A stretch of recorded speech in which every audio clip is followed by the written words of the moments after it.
Ni gute umugabo wahoze ari umukarani yaje guhinduka umumiliyoneri?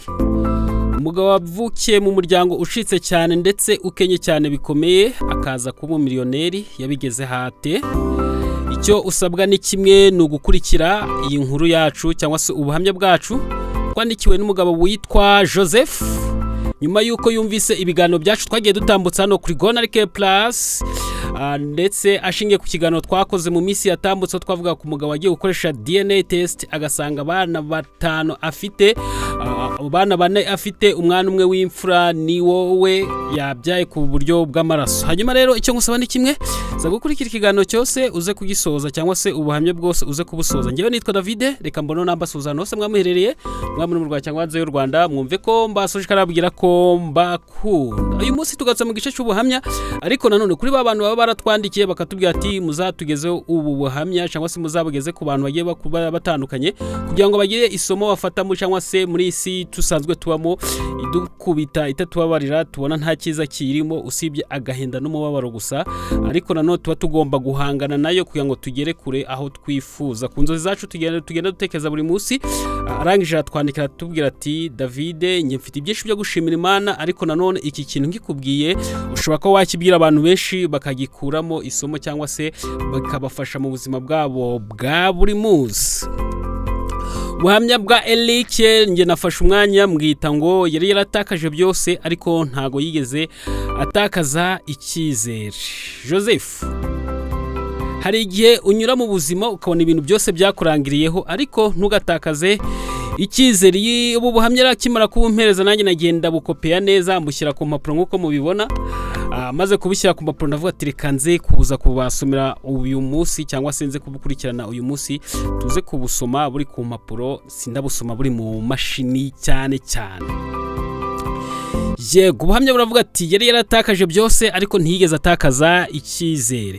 Hari igihe ubuzima hari igihe unyura mu buzima ukumva ko byose birangiye. Iyo urebye imbere ukabona nta cyizere, wareba inyuma ukabona nta kintu wigeze usigayo na busa. Iyi nkuru ni y'umusore witwa Joseph. Umusore wigeze gutekereza ko ubuzima bwe burangiye burundu, ariko nyuma yaho biza guhinduka. Nyaboneka ntugatekereze ko ubuzima burangiye burundu, nyuma y'ibishobora kuza gukunda. Uyu munsi bishobora kuba byabyose bimeze nabi ariko ejo bigakunda. Niba nawe uri muri ibyo bihe ntugacike intege, komeza ugire icyizere, hari Imana ishoboye byose. Niba ubona ko Imana yakuramukije amahoro, yagukanguye amahoro, haracyari icyizere. Nyaboneka ntugatakaza icyizere. Biragoye cyane ko nza gusoma inkuru bitewe n'ukuntu atangiye numva ibabaje, ariko nanone nageze nyuma ndayishimira cyane. Nize ko nawe udukurikiye uri buze kuyishimira iyi nkuru ya Joseph yatugejejeho, cyangwa se ubu buhamya bwiwe bw'ubuzima bwe muri iyi si n'ukuntu abayeho umunsi wa none. Joseph, umusore Joseph yavukiye mu muryango ukenye cyane. Se umubyara yapfuye akiri mutoya, asigana na mama wiwe ahanganye n'ubuzima ari wenyine yita ku mwana Joseph. Yego, yakuranye inzara ndetse n'amafaranga y'ishuri akayabura. Hari igihe yajyaga ku ishuri nta nkweto afite, yagera ku ishuri abandi bana bakamuseka. Uyu ni Joseph turi kuvuga ubuhamya bwe. Nusanga uri mu icyo ciciro nawe uze kureba ese nitakaje icyizere cyangwa ntacyagifite. Ariko nubwo byari bimeze gutyo, Joseph yari afite inzozi. Aravuga ati umunsi umwe nzahindura ubuzima bwanjye ndetse mpindure n'ubuzima bwa mama wanjye. Mama we wamusigaranye nyuma y'uko papa wiwe cyangwa se umubyara yapfuye akiri mutoya, nyina asigara arwana n'ubuzima bwe wenyine. Igice cya kabiri cy'ubuzima bwa Joseph aho byaje gukomera cyane. Ageze mu mashuri yisumbuye, abantu benshi bakomeje kumwibazaho ndetse n'amafaranga yo kwishura ishuri arabura. Yahagaritse amasomo yiwe, yatangiye gushaka akazi akariko kose. Uyu ni Joseph yahagaritse amashuri akiri mutoya, ageze mu mashuri yisumbuye ubwo yarabuze amafaranga yo kumujyana hehe ku ishuri. Niba nawe umeze uko nk'uko, nyabuneka ntugatakaze icyizere. Yatangiye gushaka akazi akariko kose, akazi ko kwikorera imizigo mu mirima ndetse no kujya ku masoko agatwaza abantu bavuye guhaha akabageza aho bagiye.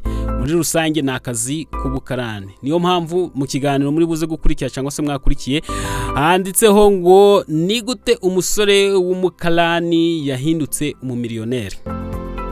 Yego, turakomeje cyane. Ariko amafaranga yakoraga muri ako kazi yagiye akora ntiyarahagije. Inshuti zimwe na zimwe ze zitangira kumuseka zinamubwira ko ntacyo azigezaho. Naho niba ari abantu bakuye ko ntacyo zigezaho, nyaboneka ntago bugomba gucika intege. Aho ngaho yarahageze atangira gucika intege. Joseph nubwo yacikaga intege yageze mu bihe by'umwijima bikomeye cyane. Umunsi umwe mama w'umubyara arwara cyane bikomeye. Nta mafaranga yari afite yo kumujyana kwa muganga. Ni ikibazo cyane, sinzi ko nawe uri kubyumva. Yaricaye nijoro ararira wenyine. Aribaza ati ese ubu buzima bwanjye buzahora gutya kugeza ryari? Yageze aho ngaho n'icyizere yari isigaranye gikeya kirabura burundu. Hari igihe yatekereje kureka byose, ariko hari ijwi mu mutima we ryamubwiraga ati ntubireke, haracyari icyizere kandi hari impamvu itumye ukiriho. Yego, umunsi umwe Joseph yahuye n'umugabo w'umukire, abonye akazi uburyo ari gukora akazi. Uwo mugabo w'umukire abaza Joseph ati kuki ukora gutya cyane? Aramusubiza ati ndashaka guhindura ubuzima bwanjye ariko ntago nzi uko nabikora. Ndashaka guhindura ubuzima bwanjye ariko ntago nzi ko nagira ute nabikora. Yego, uwo mugabo yamubonyemo umuhate amuha akazi gatoya mu kigo cye. Ntibyari byinshi ariko byari intangiriro. Yego, Joseph yatangiye gukora cyane, ariga akagera ku kazi igihe, akagenda nijoro, yigira byinshi muri ibyo buri munsi. Yatangiye kwiga wenyine, asoma ibitabo byinshi bigiye bitandukanye by'abantu biteje imbere. Of course yigira amasomo ye kuri internet nk'uko ubu ngubu natwe turi kuri internet kugira ngo wigarurire icyizere. Yiga ubucuruzi. Uwo ni Joseph turi gusoma inkuru ye. Iratwandikira tubwira ati nyaboneka iyi nkuru uzayisome, hari abantu benshi izafasha guhindura ubuzima bwabo bwa buri munsi cyangwa se bagira ikintu bigiraho. Nyuma y'imyaka mikeya umugabo w'umukire yamugiriye icyizere, amuha agace gatoya mu bucuruzi bwe ngo akayobore, amugira umuyobozi. Byari bigoye ariko Joseph ntiyatinye. Yakoze amakosa ariko agenda yigiramo.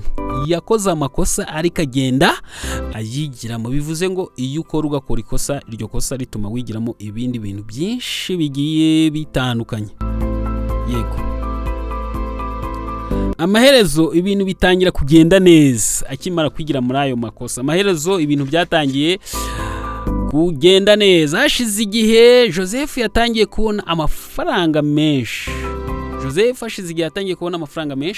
Ntabwo twagiye tubivuga detail ariko yavuzemo makeya kugira ngo tuze gukurikira tubonemo isomo twigiramo. Yego, ikintu cya mbere yakoze, yajyanye mama we kwa muganga, amwubakira inzu, amuha ubuzima bwiza. Yari amaze kugera ku nzozi ze, ariko ntibyahagarariye aho. Yatangiye gufasha n'abandi, guhakaza abakene, gutera inkunga abana badafite ubushobozi. Nawe nukwira ku nzozi zawe ntuzarite ku byawe gusa, ahubwo uzagira abandi bantu ufasha. Yego, isomo rikomeye. Yaje nize ikintu kimwe, nubwo ubuzima bwakugora gute ntugacike intege. icyizere nicyo kintu cya nyuma uba ugomba gutakaza. Bivuze ngo nyuma y'ibindi byose icyizere nicyo gitakara nyuma. Bivuze ngo mu gihe utarapfa icyizere uba ugomba kubugiza ukigifite, mu gihe ukiri muzima uri umukandida w'ubuzima bwiza. Hanyuma uyu munsi Joseph yagize kampani yiwe, abona amafaranga yiwe. Umwana wavutse arerwa na mama we, papa yarapfuye ari mutoya, ariko ubuzima bukagenda bumugora cyane. Ariko icyo bishatse kuvuga n'isomo twese twakagombye kwigiramo. Niba nawe uri mu bihe bikomeye, wabuze akazi, ufite ibibazo, wumva nta cyizere, ibuka iyi nkuru. Iminota mikeya cyane, iminota 10 yaza guhindura ubuzima bwawe. Iminota 10 yonyine yaza guhindura ubuzima bwawe ukurikiye iyi nkuru. Uyu munsi bishobora kuba bibi, ariko ejo bishobora kuba byiza kurutaho. Niba ukunze iyi nkuru ya Joseph, kanda like, share, comment ndetse na subscribe. Birumvikana ko twayishyize muri tutayivuze detail ku kintu cyose cyagiye kimubaho, ariko nanone nawe ushobora kugira ikintu kimwe ukora kugira ngo ubuzima bwawe buhinduke. Nubwo ubona ubuzima bwanze, ariko ejo haracyari ibyiringiro mu gihe ugihumuka umwuka w'abazima. Umugabo w'umukrani yaje kuba umumiliyoneri, ubuzima bwari bwaramwangiye, ariko uyu munsi afite kampani yiwe, yavuye ku mubose wiwe, yahaye abatishoboye akazi, afasha abana badafite ubushobozi, ubu nabo babayeho neza kubwe. Hari n'inkuru nasomye y'umugabo wigeze gukora padi. Karitsiye yose baramuseka, padi ninyivuga muyumve cyane cyane abagore, abantu bose baramuseka, ariko yagiye yandikwa mu mateka nk'umuntu wazanye padi ihendutse mu gihe muri karitsiye bari baragize bari baramwanze. Hanyuma rero niba wakunze iyi nkuru, kora subscribe, ukora share. Njyewe nitwa David.